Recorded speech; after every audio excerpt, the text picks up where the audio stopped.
إن الحمد لله نحمده ونستعينه ونستغفره ونعوذ بالله من شرور أنفسنا ومن سيئات أعمالنا من يهده الله فلا مضل له ومن يضلل فلا هادي له وأشهد أن لا إله إلا الله وحده لا شريك له وأشهد أن محمدًا عبده ورسوله أما بعد فإن خير الحديث كتاب الله وخير الهدي هدي محمد صلى الله عليه وآله وسلم وشر الأمور محدثاتها وكل محدثة بدعة وكل بدعة ضلالة وكل ضلالة في النار.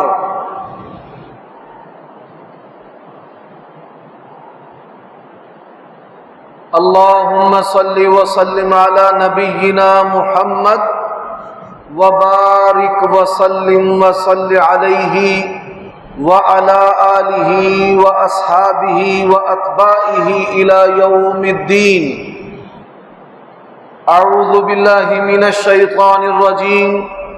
إلا تنصروه فقد نصره الله إذ أخرجه الذين كفروا ثاني اثنين إذ هما في الغار إذ يقول لصاحبه لا تحزن إن الله معنا. عیوب اور نقائص سے پاکیزہ تمام قسم کی حمد و ثنا اللہ وحدہ لا شریک لہ کے لیے، اور درود و سلام شفیع للمذنبین خاتم النبیین رسول کریم رؤوف الرحیم صلی اللہ علیہ وآلہ وسلم کی ذات اقدس پر. سورۃ توبہ کی آیت کریمہ کا میں نے کچھ حصہ آپ کے سامنے تلاوت کیا ہے. اس آیت سے مراد نبی صلی اللہ علیہ وآلہ وسلم اور حضرت ابو بکر صدیق رضی اللہ تعالی عنہ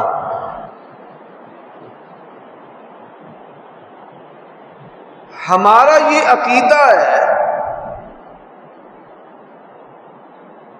تمام نبیوں کے بعد علی الاطلاق آدم علیہ السلام سے لے کر سب سے آخری نبی رسول ہمارے پیارے نبی محمد کریم صلی اللہ علیہ وآلہ وسلم،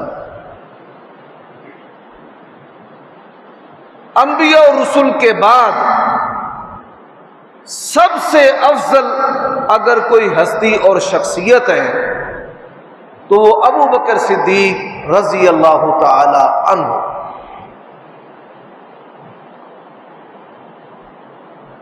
ان کے بڑے فضائل اور مناقب ہیں جو اللہ تبارک و تعالی اور اس کے رسول صلی اللہ علیہ وآلہ وسلم کی طرف سے ہیں.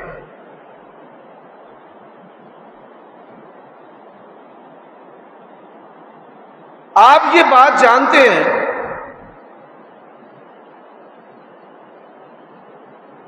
ہمارا یہ بھی عقیدہ ہے کہ نبی علیہ الصلوۃ والسلام کی بیویاں، آپ کے داماد اور آپ صلی اللہ علیہ وآلہ وسلم کے تمام اصحاب یہ اللہ تبارک و تعالیٰ کے منتخب کردہ ہیں. اللہ تبارک و تعالیٰ نے ان کو اپنے نبی کی صحبت کے لیے پسند کیا، اور یہی صحابہ کرام رضوان اللہ علیہ مجمعین کا عقیدہ تھا.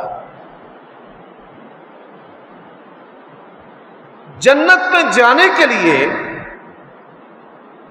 صحابہ کرام رضوان اللہ علیہ مجمعین کی محبت شرط ہے، اور بالخصوص حضرت ابو بکر عمر رضی اللہ تعالی عنہما کی محبت.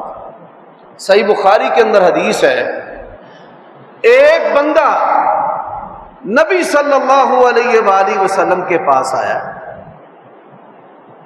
اس نے کہا اسأل مرافقتک فی الجنہ، جنت میں آپ کا ساتھ چاہیے۔ اس کا سوال کیسا پیارا ہے، صرف جنت نہیں، جنت میں آپ کا ساتھ چاہیے۔ اب سوال بہت بڑا ہے۔ نبی علیہ الصلوۃ والسلام نے اسے کہا کہ ما اعددت لہا، تو نے تیاری کیا کی ہے؟ وہ بڑی انکساری سے کہنے لگے کہ میں نے کوئی زیادہ نفلی نمازیں نہیں پڑھی، نفلی روزے نہیں رکھے، کوئی زیادہ صدقہ و خیرات نہیں کیا، لیکن ایک بات ہے، میں اللہ تبارک و تعالی اور اس کے رسول سے دنیا کی ہر چیز سے بڑھ کر محبت کرتا ہوں، مجھے آپ سے بڑی محبت ہے۔ دنیا میں بھی نبی علیہ السلام کی جدائی برداشت نہیں، اور آخرت میں بھی نبی علیہ الصلوۃ والسلام کی جدائی برداشت نہیں، جنت میں بھی آپ کا ساتھ چاہیے۔ نبی علیہ الصلوۃ والسلام نے فرمایا سن، جس طرح یہ دو انگلیاں آپس میں ملی ہوئی ہیں، اس طرح اللہ تبارک و تعالیٰ تجھے میرے ساتھ جنت میں جمع کر دے۔ اب اس حدیث کو بیان کرنے والے حضرت انس بن مالک رضی اللہ تعالی عنہ، انہوں نے اس حدیث کی شرح کی ہے۔ یہ شرح آج کے خطبہ کے لیے اساس اور بنیاد کی حیثیت رکھتی ہے۔ انہوں نے کہا لوگوں، انس کے بھی بڑے کمزور اعمال ہیں، یہ بات یاد رکھیں، ایک اللہ کا خوف ہے، ایک شیطان کا خوف ہے۔ جب اللہ کا خوف آتا ہے تو جتنے بھی اعمال، نیکیاں، اعمال صالحہ انسان کر لے اس کو تھوڑے لگتے ہیں۔ جیسے دنیا کا بیٹا ہے، جتنا بھی مال جمع کر لے اس کو تھوڑا لگتا ہے، ایسے ہی صحابہ کرام کی کیفیت تھی کہ جنت کے سرٹیفکیٹ ملنے کے باوجود ان پر اللہ تبارک و تعالیٰ اور اس کے رسول کی محبت اور اللہ کے خوف کا ایسا غلبہ تھا، وہ پھر بھی اپنی آخرت کے بارے میں فکر مند رہتے تھے، وہ پھر بھی ہر وقت نیکی کے متلاشی رہتے تھے، باوجود ان کے جنتی ہونے کے وہ پھر بھی اس بات کی فکر میں رہتے تھے کہ ہم سے اللہ تعالیٰ کی کوئی نافرمانی اور معصیت سرزد نہ ہو جائے۔ حضرات، وہ بھی انکساری کرتے ہوئے کہنے لگے انس کے پلے بھی کچھ نہیں ہے کہ میرے بڑے نیک اعمال ہو، نہیں، لیکن ایک بات ہے، میں اللہ کے نبی سے، ابو بکر رضی اللہ عنہ سے اور عمر رضی اللہ عنہ سے بڑی محبت کرتا ہوں۔ تینوں کے نام لیے، نبی علیہ الصلوۃ والسلام کا، حضرت ابو بکر کا اور حضرت عمر کا۔ میں ان تینوں سے بڑی محبت کرتا ہوں، اور ان کی محبت کی وجہ سے میں یہ سمجھتا ہوں کہ اللہ تبارک و تعالی جنت میں مجھے ان تین ہستیوں کے ساتھ جمع کر دے۔ تو حضرت انس رضی اللہ تعالیٰ عنہ کی اس بات سے یہ معلوم ہوتا ہے کہ جنت میں داخلے کے لیے ابو بکر عمر رضی اللہ تعالی عنہما کی جو محبت ہے، یہ بھی نبی علیہ الصلوۃ والسلام کی محبت کا حصہ ہے اور اسی میں شامل ہے۔ اب کچھ ٹیکنیکلی چیزیں ہیں جن کو میں یہاں پر ذکر کرنا چاہتا ہوں کہ جن کی وجہ سے ابو بکر صدیق رضی اللہ تعالیٰ عنہ کو پہلا درجہ ملا ہے۔ سب سے پہلے مردوں میں سے نبی علیہ الصلوۃ والسلام کی نبوت اور رسالت کو جس نے تسلیم کیا ہے، ان کا نام ابو بکر صدیق ہے رضی اللہ تعالیٰ۔ سیدنا علی بچوں میں تھے، بچے کا تسلیم کرنا بھی اس کے لیے اعزاز کی بات ہے، لیکن ایک بڑے کا تسلیم کرنا اور ایک بچے کا تسلیم کرنا، اس میں زمین و آسمان کا فرق ہے۔ اور یہ فرق ہر معمولی عقل رکھنے والا بندہ جانتا ہے کہ بچہ اگر کسی بات کو مانتا ہے تو اس کی کیا حیثیت ہے، اور ایک دنا ہم عمر مرد جو ہے وہ اگر کسی بات کو تسلیم کرتا ہے اور اس کی تصدیق کرتا ہے تو اس کی کیا حیثیت ہے۔ اور یہ فرق کی بنیاد ہے حضرت ابوبکر صدیق رضی اللہ تعالی عنہ کے سیدنا علی سے افضل ہونے پر۔ ہمارا یہ عقیدہ ہے جس طرح 4 خلفاء کی خلافت ہے، اسی طرح ہی چاروں خلفاء کا درجہ ہے۔ سب سے پہلا درجہ ابوبکر صدیق رضی اللہ تعالیٰ عنہ کا، پھر حضرت عمر کا، پھر حضرت عثمان کا، اور پھر حضرت علی کا۔ یوں سمجھ لیں جو خلافت راشدہ اور پھر ان کے فضائل کا بالترتیب اسی طرح قائل ہے، عقیدہ رکھتا ہے، اس کو اہل سنت میں سے کہا جاتا ہے یا سنی کہا جاتا ہے۔ ابو بکر صدیق رضی اللہ تعالی عنہ نبی صلی اللہ علیہ وآلہ وسلم سے عمر میں 2 سال چھوٹے تھے، اور اعلان نبوت سے پہلے مورخ مسلمان ہو یا کافر، سنی ہو یا شیعہ، سب کا اس بات پر اتفاق ہے کہ نبی علیہ الصلوۃ والسلام کے شب و روز میں آپ کا اگر کوئی دوست تھا تو ابو بکر صدیق رضی اللہ تعالی عنہ۔ یہی وجہ ہے کہ آپ صلی اللہ علیہ وآلہ وسلم برملا اس بات کا اظہار کیا کرتے تھے کہ سب سے زیادہ اپنے مال اور اپنے وقت پر میرے ساتھ نیکی کرنے والا اگر کوئی ہے تو ابو بکر صدیق ہے، احسان کرنے والا۔ اور اللہ تبارک و تعالیٰ نے سب سے زیادہ، یہ نبی علیہ السلام کے الفاظ ہیں کہ مجھے جس کے مال اور وقت سے فائدہ دیا ہے وہ ابو بکر صدیق رضی اللہ تعالی عنہ۔ اور یہ واحد صحابی ہیں کہ جن کی 4 پشتوں کو صحابی ہونے کا شرف حاصل ہے۔ ان کے والدین بھی صحابی، یہ میاں بیوی بھی صحابی، ان کی اولاد بھی صحابی، اور ان کے پوتے اور نواسیاں جو ہیں اسماء بنت ابی بکر، ان کے بیٹے عبداللہ ابن زبیر، یہ 4تھی پشت ہے، یہ بھی صحابی۔ جو یہ کمال درجہ ملا ہے اس کا بنیادی سبب کیا ہے؟ ہم آپس میں عموماً معاشرے میں بات کرتے ہیں کہ فلاں بندہ جو ہے نا وہ بائی نیچر، فطرتی پیدائشی طور پر بڑا اچھا ہے۔ ابو بکر صدیق رضی اللہ تعالیٰ عنہ بائی نیچر نبی علیہ الصلوۃ والسلام جیسے تھے، فطرتی طبی طور پر، کہ ان کے اوصاف اپنے ممدوح اور اپنے مقتداء و پیشوا نبی کریم صلی اللہ علیہ وآلہ وسلم کے ساتھ ملتے تھے۔ اور یہ ہم مزاجی، یہ بنیاد بنی نبی علیہ الصلوۃ والسلام اور سیدنا ابو بکر صدیق رضی اللہ تعالیٰ عنہ کی دوستی کی، کہ اعلان نبوت سے پہلے بھی ابو بکر دوست تھے اور اعلان نبوت کے بعد بھی اسی دوستی کے درجے پر فائز رہے۔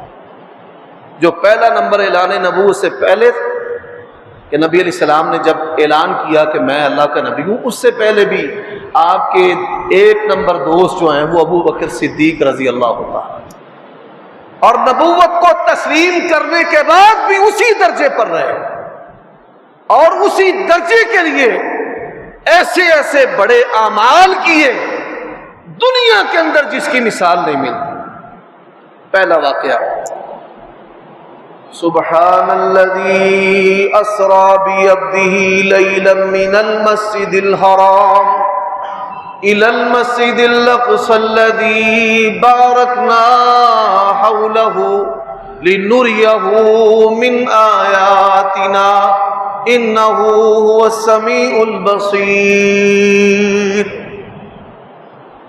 ایک مہینے کی مسافت تھی مکہ سے بیت المقدس مسجد اقصیٰ کی۔ نبی علیہ السلام نے اپنے مخالفین کے سامنے کہا کہ رات کے کچھ حصے میں نے مکہ سے مسجد اقصیٰ کا سفر کیا اور وہاں پر میں نے نبیوں کو نماز پڑھائی۔ آپ مجھ سے بڑی محبت کرتے ہیں، میں کہوں کہ میں ابھی 1 گھنٹہ پہلے یہاں تھا اور پھر 1 گھنٹہ میں امریکہ چلا گیا اور پھر واپس آ کر آپ کے سامنے خطبہ دوں گا، تو آپ نے سمجھنا مولوی سٹ پٹا گیا، اس کا دماغ جو ہے وہ خراب ہو گیا۔ یہ ہو ہی نہیں سکتا۔ اب مہینے کا سفر ہو، بندہ جائے آئے اور انسان یہ دعویٰ کرے کہ میں رات کے کچھ حصے میں وہاں گیا ہوں اور نبیوں کو میں نے نماز پڑھائی ہے، یہ بات ہی حلق سے نیچے نہیں اترتی، دماغ میں ہضم نہیں ہوتی۔ اللہ کے نبی صلی اللہ علیہ وسلم اس سے بھی آگے بڑھے، فرمایا پھر وہاں سے اللہ تعالیٰ مجھے پہلے آسمان پر لے گئے۔ عبداللہ ابن مسعود کہتے ہیں پہلے آسمان کی جو مسافت ہے 500 سال ہے، پھر دوسرے آسمان کی مسافت بھی 500 سال ہے، اب زمین سے پہلے آسمان کی مسافت 500 سال ہے، آگے 7 آسمان ہیں، یہ 4000 سال، اور پھر اس سے آگے سدرۃ المنتہا، اور پھر اس سے آگے اللہ تبارک و تعالیٰ کا عرش۔ کم سے کم اس کا جو فاصلہ ہے 4000 سال جانا بنتا ہے اور 4000 سال آنا بنتا ہے، یہ 80 صدیاں ہیں۔ اور ہم ابھی شمار کرتے ہیں 2020 کا، اور اللہ کے نبی صلی اللہ علیہ وسلم نے جو سفر بیان کیا ہے، کم سے کم اس کا آنا جانا جو ہے وہ 80-100 سال بنتا ہے، 80 صدیوں کا۔ وہ سر پکڑ کر بیٹھ گئے، انہوں نے کہا اب یہ ہم سے بچ نہیں سکتا۔ پہلے ہم اسے مجنون کہتے تھے، ہماری بندے کہتے تھے مجنون نہیں۔ صحیح مسلم میں حدیث ہے، زماد جادو جنات کا اور جن کا دماغ خراب ہو جاتا تھا ان کا علاج کرتا تھا، اس کو بلوایا کہ نبی صلی اللہ علیہ وسلم کا آ کر علاج کر دے۔ وہ علاج کرنے کے لیے آیا، آپ کا مریض بن کے رہ گیا۔ نبی علیہ السلام نے پڑھا ان الحمد للہ نحمدہ ونستعینہ، اس نے کہا ذرا پھر سے ایک دفعہ سنائیے۔ آپ نے جب دوبارہ پڑھا، کہتا جی آپ اپنی جماعت میں شامل کیسے کرتے ہیں، مجھے بھی ویسے شامل کر۔ وہ اپنا علاج کروا بیٹھا، اور اللہ نے کیا کہا ہے، نون والقلم وما یسطرون ما انت بنعمت ربک بمجنون۔ رب قسمیں اٹھا رہا ہے، اے میرے نبی تیری شان، آپ کہ رب کو قسمیں ہیں نون کی، قلم کی، صحیفوں کی جو قلم لکھتے ہیں، آپ مجنون نہیں ہیں۔ اچھا وہ پہلے کہتے تھے جادوگر ہے، جادوگر بھی نہیں، کوئی ان کا بہانہ، کوئی ان کی بات نہیں چلی۔ اب انہوں نے کہا جی دیکھو، کہتا ہے میں راتوں رات، کتنی دیر میں؟ عربی زبان میں جو لیلن ہے یہ نکرہ ہے، رات کے 1 پہر کو یعنی میکسیمم 3 گھنٹے، دن رات میں 8 پہر ہوتے ہیں، 1 پہر میں 3 گھنٹے ہوتے ہیں، رات کے 1 پہر کا مطلب ہے میکسیمم 3 گھنٹوں میں یہ سارا سفر ہوا، میکسیمم 3 گھنٹوں۔ انہوں نے مخالفت، اس کے گھوڑے دوڑا دیے، طوفان برپا کر دیا۔ ہم بھی کہتے تھے کہ نعوذ باللہ یہ پاگل ہے، یہ دیکھ لو اب کیا کہتا ہے کہ میں راتوں رات۔ بڑے بندے جو ہیں وہ چپ کر گئے کہ اب کیا کہیں، کیونکہ بعض نبی علیہ السلام پر اعتراض ایسے ہوتے تھے کہ آسمان سے اس کے جواب آتے تھے، نبی علیہ السلام اس کے جواب دیتے تھے، صحابہ کرام سوچ سمجھ کر تدبر کر کے اس کا جواب دیتے تھے۔ اب یہ مخالفت کے طوفان آ گئے، کیا جواب دیں گے، کون بولے گا؟ ابو بکر کا دروازہ کھٹکھٹایا کہ ایک بندہ کہتا ہے میں راتوں رات ہی سدرۃ المنتہا سے آگے اللہ سے باتیں کر کے پھر واپس آ گیا ہوں، یہ بات ذہن عقل تسلیم کرتی ہے؟ انہوں نے مختصر جواب دیا اور پہلے نمبر کے امام کا جواب دیا۔ انہوں نے کہا کہ یہ بات اگر اللہ کے نبی نے کہی ہے تو اللہ کی قسم ہے سچ ہے، سچ ہے۔ آپ بڑے بڑے ذہین فتین لوگ بیٹھے ہیں، آپ جتنا مرضی سوچ لیں، عقل کا جو زاویہ اللہ نے تسلیم کرنے کے لیے حضرت ابو بکر کو عطا کی ہے وہاں تک پوری دنیا کا ایمان نہیں جا سکتا۔ پوری دنیا کے ایمان کی بات الگ ہے، صحابہ کی جماعت کا ایمان نہیں جا سکتا۔ اچھا بھائی ایک اور میں مثال دیتا ہوں، میری عمر جو ہے وہ 40 سال کے قریب ہے، بیٹیاں جو ہیں وہ اللہ تعالیٰ کی توفیق سے بڑی ہیں، جوان ہو رہی ہیں۔ میرا ہم عمر دوست، میں بہت بڑی سنگین مثال دے کر آپ کو حضرت ابو بکر کا درجہ سمجھانے کی کوشش کرنے لگا ہوں۔ میرا ہم عمر دوست یا مجھ سے کوئی بڑا جو دوست ہو، ہم نے اکٹھے زندگی گزاری ہو، اس کے بھی بچے ہوں، جوان ہوں، شادی شدہ ہوں، وہ نمازوں والا ہو، اور وہ مجھے کہے کہ تو اپنی بیٹی کا رشتہ میرے ساتھ کر دے، میرا اور آپ کا رد عمل کیا ہوگا کہ ہم جتنی جلدی ہو کوئی ہتھیار اوزار لے کر کے اس کو قتل کر دیں۔ حضرات اللہ کی قسم ہے، جن کو اللہ نے بیٹیاں دی ہیں نا، یہ بات صرف ان کو سمجھ آنی ہے، دوسروں کو اس کی گہرائی سمجھ نہیں آنی۔ آپ صلی اللہ علیہ وآلہ وسلم 50 سے تجاوز کر چکے ہیں عمر میں، عمر 50 سال سے زیادہ ہو گئی ہے۔ پہلا نکاح سیدہ خدیجہ سے کیا، فوت ہو گئی۔ دوسرا نکاح سیدہ سودا بنت زمع ام المومنین سے کیا۔ رسول اللہ صلی اللہ علیہ وسلم کی عمر مبارک 53-54 سال ہو گئی ہے، 55 کے قریب۔ آپ صلی اللہ علیہ وسلم فرماتے ہیں کہ مجھے خواب آئی۔ کیا آئی؟ خواب میں اللہ تبارک و تعالی مجھے کہتے ہیں کہ یہ پردہ ہٹا، سبز رنگ کے ریشم کے کپڑے میں ایک لپٹی ہوئی گڑیا ہے، اللہ کہتے ہیں اس کا چہرہ کھول کے دیکھ، اور میں شرم کی وجہ سے تردد کرتا ہوں جیسے انسان حیا والا تردد کرتا ہے۔ اللہ اکبر۔ اللہ تبارک و تعالی نے اپنے نبی سے کہا انہا زوجتک فی الدنیا والآخرہ، اے میرے نبی اس کا چہرہ کھول کے دیکھ، یہ دنیا میں بھی تیری بیوی ہے اور جنت میں بھی تیری بیوی ہے۔ نبی علیہ السلام فرماتے ہیں میں نے جب وہ کپڑا خواب میں ہٹایا تو میں نے دیکھا کہ وہ عائشہ ابو بکر صدیق کی بیٹی۔ اب رسول اللہ صلی اللہ علیہ وسلم کی عمر ہو گئی 55 سال، اور 2 سال چھوٹے ابو بکر ہیں 53 سال، دونوں بوڑھے ہیں، دونوں بزرگ ہیں، دونوں دوتریاں پوتریاں والے، جس کو ہماری زبان میں کہتے ہیں۔ اللہ کی قسم ہے اگر نبی علیہ الصلوۃ والسلام نے کوئی چیز چھپانی ہوتی نا، اس بات کو چھپا لیتے کہ خواب آئی ہے میں چھپا لوں، میرا یار کیا کہے گا، میرا دوست کیا کہے گا۔ یا ایھا الرسول بلغ ما انزل الیک فإن لم تفعل فما بلغت رسالته واللہ یعصمک من الناس۔ اوپر سے حکم ہے جو بھی وحی آئی ہے چھپانا نہیں ہے، لوگوں کے سامنے اس کا اظہار کرنا ہے۔ فرمایا ابو بکر یار ایک بات کروں؟ فرمایا یا رسول اللہ کریں۔ میں نے دیکھا ہے اللہ تعالیٰ نے تیری چھوٹی بیٹی عائشہ کو میری بیوی بنا دیا، اللہ کی قسم ہے۔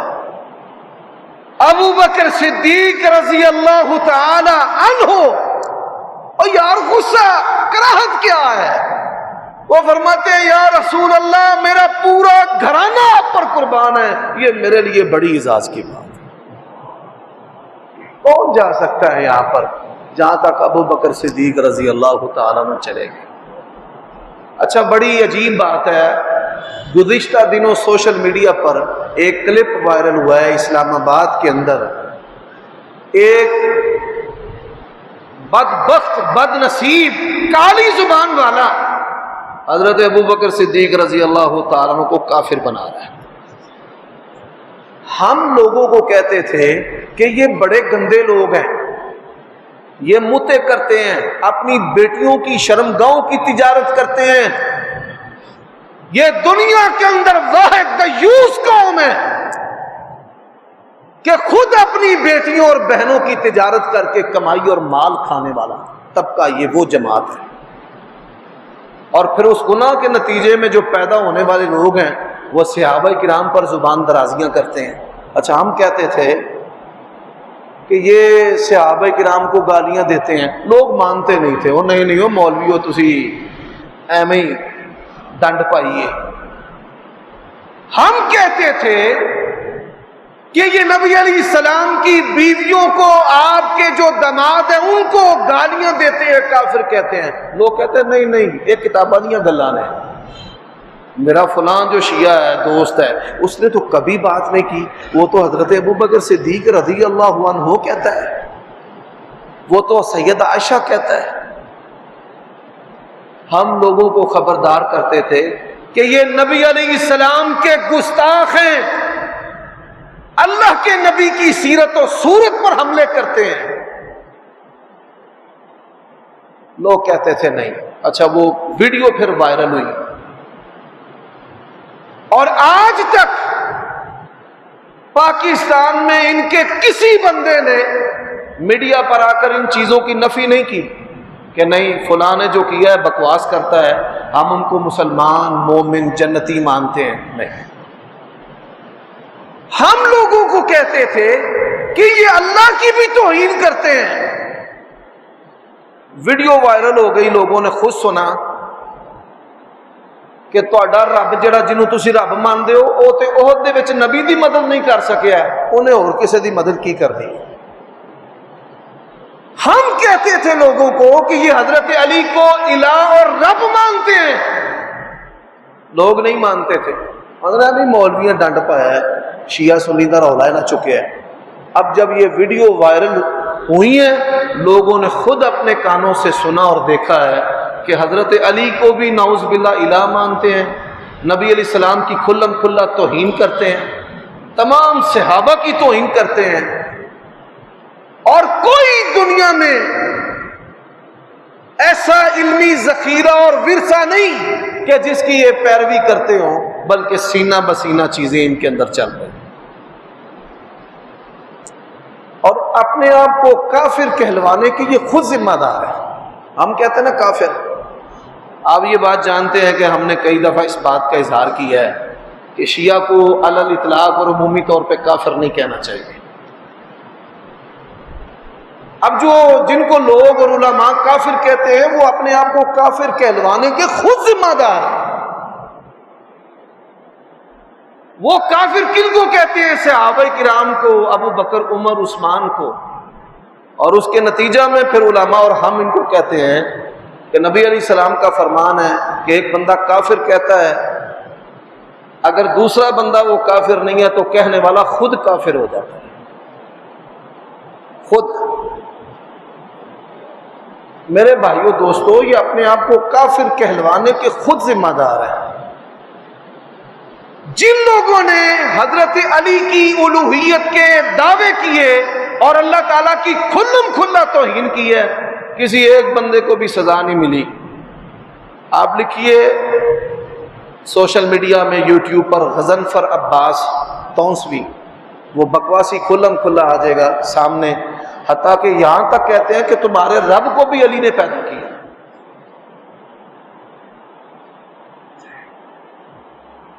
ان کے چھوٹے چھوٹے بچے آتے ہیں، وہ کیا کہتے ہیں؟ تہاڈا نبی دنے واجہ ماردا سی تے آندا کوئی نہیں سی، ساڈا امام راتی بتیاں بند کر کے آندا سی جاؤ تے جاندا کوئی نہیں سی۔ یہ نبی علیہ السلام کو ناکام ٹھہرانا یہ شیطان نسل کا کام ہے۔ اللہ نے قرآن مجید میں کہا ہے کتب اللہ لأغلبن انا ورسلی، اللہ بھی غالب ہے، اس کے رسول بھی غالب ہے۔ حضرات نہ کوئی ان کی نفی کرتا ہے ان کی جماعت میں سے سامنے آ کر، اور نہ ہی ان کو کوئی سزا دیتا ہے کہ فلاں نے اللہ کی توہین کر دی ہے تو یہ سزا ہے، فلاں نے رسول اللہ کی توہین کر دی ہے تو یہ سزا ہے، قرآن کی توہین کر دی ہے تو یہ سزا ہے۔ عالمی اسٹیبلشمنٹ کفر جو ہے وہ ان کی سرپرستی کرتا ہے، اور میں نے گزشتہ جمعہ میں کہا تھا پاکستان کی سرحدوں پر جو حملہ کرے وہ دہشت گرد اور ہم اس کی مذمت کرتے ہیں، لیکن پاکستان کے عوام کے ایمانوں پر جو حملہ کرتا ہے، نیکشن ایکشن پلان کدھر ہے؟ قانون نافذ کرنے والے ادارے کدھر ہیں؟ یہ چھپی ہوئی جو کالی بھیڑیں ہیں، اور میرا یہ ایمان ہے اللہ کی قسم ہے جس زبان نے بھی صحابہ کرام کی توہین کی ہے اللہ نے اسے عبرت کا نشانہ بنا دیا، اور جو اس میں کوتاہی کرے گا اللہ نے اس کو بھی عبرت کا نشانہ بنا دیا۔ یہ موجودہ حکومت کے لیے ایک ٹیسٹ کیس ہے، اور قانون نافذ کرنے والے اداروں کے لیے بھی ٹیسٹ کیس ہے۔ یار اللہ کی قسم ہے کتنے افسوس کی بات ہے کہ جن لوگوں کی وجہ سے ہم مسلمان ہیں ہمیں آج ان کا ایمان ثابت کرنا پڑ رہا ہے، ان لوگوں کا ایمان ثابت کرنا پڑ رہا ہے کہ جن کی وجہ سے ہم مسلمان ہیں، جن کی وجہ سے دنیا میں پتہ چلا کہ محمد رسول اللہ اللہ کے نبی رسول ہیں، جن کی وجہ سے کتاب قرآن مجید ہم تک پہنچی، نبی کی سیرت ہم تک پہنچی ہے، اللہ کی معرفت ہم تک پہنچی ہے۔ اس سے بڑا افسوس کا مرحلہ اور کیا ہو سکتا ہے کہ آج ہمیں ان لوگوں کے ایمان کا دفاع کرنا پڑ رہا ہے۔ حضرات وہ حضرت ابوبکر صدیق رضی اللہ تعالیٰ عنہ پر جو اعتراض کرتے ہیں اور جس وجہ سے نعوذ باللہ ان کو کافر ثابت کرنے کی کوشش کرتے ہیں، اسی بنیادوں پر حضرت علی رضی اللہ تعالیٰ عنہ نعوذ باللہ وہ کافر ثابت ہو جائیں گے۔ باغ فتح کے بارے میں حضرت ابوبکر صدیق رضی اللہ تعالیٰ عنہ نے جو فیصلہ کیا ہے، 6 سال کے قریب حضرت علی حاکم وقت رہے ہیں، ان کے فیصلے کو تبدیل تو نہیں کیا، ایک رائے بھی ان کے فیصلے کے خلاف بات نہیں کی۔ وہ آپس میں شیر و شکر تھے، وہ ایک دوسرے سے محبت کرنے والے تھے، وہ ایک دوسرے پر جان چھڑکنے والے تھے۔ دیکھیے میں آپ کو ایک واقعہ سناتا ہوں۔ جی ٹی روڈ پر یہ وارد جو موبائل سم ہے اس کا آفس تھا، اور میں سم خریدنے کے لیے چلا گیا۔ وہاں پر ایک آدمی دوسرے آدمی سے 50,000 روپے میں ایک نمبر خرید رہا تھا اور اپنے نام کروا رہا تھا، اور موبائل نمبر تھا 72 14 12 5، یعنی 72 14 125۔ میں بڑا حیران ہوا، میں نے ان سے پوچھا یہ اتنا مہنگا نمبر کیوں ہے؟ کوئی گولڈن نہیں ہے ٹیٹرا اس میں ہو یا کوئی 5 حرف ایک جیسے ہوں، ایسا نہیں ہے۔ آپ بھی سوچ رہے ہوں گے اس میں تو یہ نمبر بھی بڑا مشکل سے ہے، اتنا مہنگا کیوں؟ 72 شہداء کربلا، 14 معصوم، 12 امام اور 5 تن پاک۔ دیکھیے آپ ان سے سوال کریں جو 72 شہداء کربلا ہیں ان کے نام ہی بتا دو۔ ہم اپنے بچوں کے نام رکھتے ہیں بدری صحابہ کے ناموں پر، کہ فلاں صحابی کا نام بدری ہے، بدری صحابی ہے، اور اس نام پر ہم نے بچے کا نام رکھ دیا۔ پاکستان کا کوئی شیعہ جو محبت اہل بیت کا دم بھرتا ہے اور 72 شہداء کربلا کی عظمت اور شہادت کے گن گاتا ہے، جس لفظ سے ان کے نام شروع ہوتے ہیں، کسی نے اپنے بچے کا، کسی عامی نے، کسی خاص نے اپنے بچے کا نام ان کے ناموں پر رکھا ہو، آپ یہ سن کر حیران ہوں گے کہ 72 شہدائے کربلا میں پہلے جو 3 سپاہی ہیں وہ ابو بکر ہیں، ابو بکر بن علی، ابو بکر بن حسین، ابو بکر بن حسن۔ پھر 3 سپاہیوں کے نام عمر ہیں، عمر بن علی، عمر بن حسن، عمر بن حسین۔ مجھے بتا دو کوئی، تم کہتے ہو ہمیں اہل بیت سے محبت ہے، پاکستان کے کسی شیعہ نے اپنے بچے کا نام ابو بکر رکھا ہو؟ نجف اشرف میں جاتے ہیں زیارت کرنے کے لیے، عراق میں، عراق نجف اشرف میں، وہاں پر قبروں پر جو بنی عمارات ہیں جن کو روزے کہتے ہیں، ان روزوں پر ابو بکر بن علی اور عمر بن علی کی قبریں موجود ہیں اور بڑے بڑے نام لکھے ہوئے ہیں۔